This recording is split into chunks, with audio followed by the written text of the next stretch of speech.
그러니까 반갑습니다. 1월 14일 금요일 새벽 말씀을 올려드리겠습니다.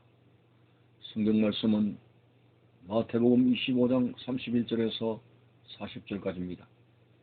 인자가 자기 영광으로 모든 천사와 함께 올 때에 자기 영광의 보좌에 앉으리니 모든 민족을 그 앞에 모으고 각각 구분하기를 목자가 양과 염소를 구분하는 것 같이 하여 양은 그 오른편에 염소는 왼편에 두리라. 그때 임금이 그 오른편에 있는 자들에게 이르시되 내 아버지께 복받을 자들이여 나와 창세로부터 너희를 위하여 예비된 나라를 상속받으라. 내가 줄일 때에 너희가 먹을 것을 주었고 목마를 때에 마시게 하였고 나그네 되었을 때에 영접하였고 헐벗었을 때에 옷을 입혔고 병들었을 때에 돌보았고 옥에 갇혔을 때에 와서 보았느니라. 이에 의인들이 대답하여 이르되 주여 우리가 어느 때에 주께서 줄이신 것을 보고 음식을 대접하였으며 목마르신 것을 보고 마시게 하였나이까. 어느 때에 나그네 되신 것을 보고 영접하였으며 헐벗으신 것을 보고 옷 입혔나이까. 어느 때에 병든 것이나 옥에 갇히신 것을 보고 가서 배웠나이까 하리니 임금이 대답하여 이르시되 내가 진실로 너희에게 이르노니 너희가 여기 내 형제 중에 지극히 작은 자 하나에게 한 것이 곧 내게 한 것이니라 하시고 아멘.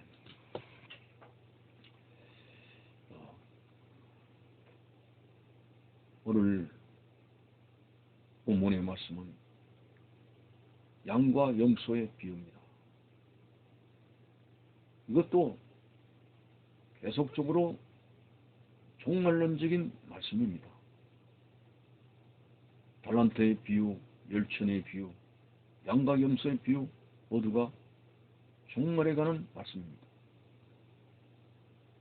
자, 점점 더 우리 성도들이 종말 앞에 그리스도의 재림 앞에 어떻게 살아가야 되는가 구체적으로 말씀을 해주시고 있는 것이죠. 지혜로운 다섯 준에 대해서는 영성적으로 항상 깨어있는 생활을 하라고 했고, 달란트 비유에서는 주님의 재림이 가까웠다고 나태하고 게으른 생활을 할 것이 아니라 충성된 모습으로 살아가는 것이 바로 지혜로운 것이라고 구체적으로 말씀을 하고 있으며, 오늘 본문에서 더 구체적으로 성도들이 하나님 앞에 충성된다는 그런 충성의 구체화된 사실을 양과 염소의 비유로 말씀하고 있습니다. 그런데 양으로 비유된 것에 해당되는 크리스찬들은 주님의 재림 때에 구원받게 될 것이고, 염소에 해당되는 교인들은 구원받지 못할 것이라고 했는데, 그렇다면 어떤 사람이 양 같은 교인들이고 어떤 사람들이 염소 같은 교인들인가? 오늘 이 양과 염소의 비유의 말씀도 불신자들에게 해당하는 것이 아니라 바로 교회 나가는 교인들에 대해서 이야기하고 있는 것입니다. 자, 그러면 양의 비유에서 예수님께서 하신 말씀이 양은 오른편에 염소는 왼편에 두리라고 했는데,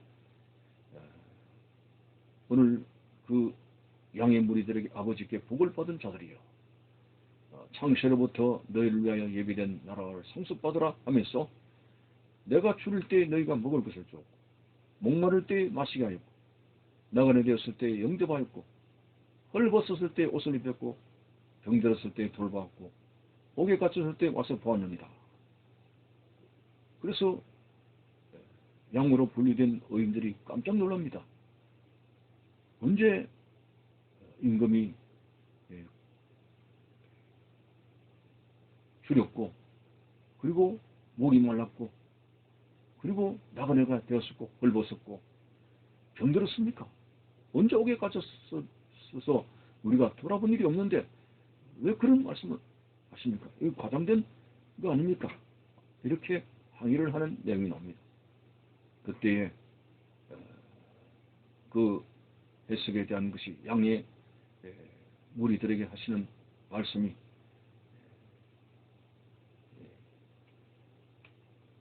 40절에 나옵니다. 임금이 대답하여 이르시되 내가 진실로 너에게 이르노니 너희가 여기 내 형제 중에 지극히 작은 자 하나에게 한 것이 곧 내게 한 것이니라. 다시 말해서 세상에 살아가는 날 동안에 주위에 어렵고 형편 정말 힘든 사람들 많다는 것이죠. 옥에 갇힌 자, 병든 자, 헐벗은 자, 목마른 자, 굶주린 자, 이런 사람에 대해서 정말 소외되고 작은 자들, 힘들고 고통당하는 그들에게 대해서 그리스도 이름으로 사랑을 실천하는 자들, 바로 이것이 마지막 때에 충성된 구체화된 성도들의 삶의 모습이 되는 것입니다. 다시 말해서 진정한 신앙생활이라고 하는 것은 결코 자기중심적으로 나 혼자만 껴있고 나 혼자만 구원받고 나 혼자만 복을 받고 이런 이기적인 신앙생활이 아니라 항상 깨어있는 신앙생활 속에 충성이라는 것은 나 자신의 카테고리에서 벗어나서 항상 이웃이 보이는 관점입니다. 나의 이웃이 병들고 옥에 갇히고 병들고 헐벗고 굶주리고 이런 사람에 대해서 부지런히 그들을 구제하고 기도하고 물질을 도와주고 옥에 갇힌 자 돌아보고 이 사랑의 실천, 이것이 바로 깨어있는 충성된 자로서의 바른 신앙생활, 준비된 생활이요. 이게 바로 하나님 앞에 하나님을 바로 섬기는 충성의 모습이라고 가르쳐주고 있습니다. 참 하나님은 사랑입니다. 하나님의 본질은, 하나님의 속성의 본질은 사랑이죠. 그래서 하나님의 속성의 본질은 사랑이고 우리가 하나님으로부터 거듭난 자라고 하면서 전혀 이웃이 죽든지 말든지 내 하나만 잘 먹고 잘 살면 된다는 사랑의 관점이 없는 사람은 그 사람은 신앙인이 아니라는 거죠. 하나님이 사랑인데 그의 택한 백성들이 사랑의 관점에서 살지 못하면 그게 어떻게 하나님을 믿는 사람이냐. 사도 요한은 하나님은 사랑인데 사랑을 모르는 사람은 하나님을 모르는 사람이다. 이렇게까지 설명을 하고 있습니다. 오늘 우리 그리스도인들이 왼편에 있는 사람처럼 되어서는 안 됩니다. 왼편에 있는 사람들을 다시 구체적으로 설명하면 너희들은 내가 굶주리고 내가 목마르고 내가 옥에 갇히고 내가 병들었을 때 전혀 너희들은 나를 돌아보지 않았다. 언제 또 따졌습니다. 어인들처럼 따졌습니다. 너희가 살 때에 너희 주위에 병들고 옥에 갇히고 그리고 굶주리고 목마르고 헐벗은 사람들이 없더냐. 너희들은 너무나 개인적인 중심이고 자기 중심이고 복을 받아도 내가 복을 받고 기도를 해도 나 자신만을 위해서 기도하고 내 자신만이 지옥 가지 않도록 하는 그것밖에 되지 않느냐. 너희들이 살아가면서 병들고 힘든 이웃들이 없느냐. 너희들은 전혀 그들을 돌아보는 생활을 안 했다는 거죠. 물론 내 형편도 어려운데 내가 경제적으로 살아가는 것도 어려운데 누구를 도웁니까? 여러분, 우리가 도울 수 있는 것은 물질적인 것만 아니지 않습니까? 우리가 할 수 있는 것은 그보다 더 귀한 건 믿음으로 하는 기도입니다. 가난한 자들을 위해서, 병든 자를 위해서, 옥에 갇힌 자를 위해서 얼마든지 기도할 수가 있습니다. 베드로가 성전 미문에 그 다리를 쓰지 못하는 그런 장애인을 만나지 않았습니까? 그때에 한 푼, 두 푼 국을 하기 위해서 베드로와 요한을 쳐다볼 때 베드로와 요한은 당당하게 선포했습니다. 우리에게 금과 은은 없다. 그렇지만 내게 있는 것으로 네게 주노니 곧 나사렛 예수 이름으로 일어나 그러라고 했습니다.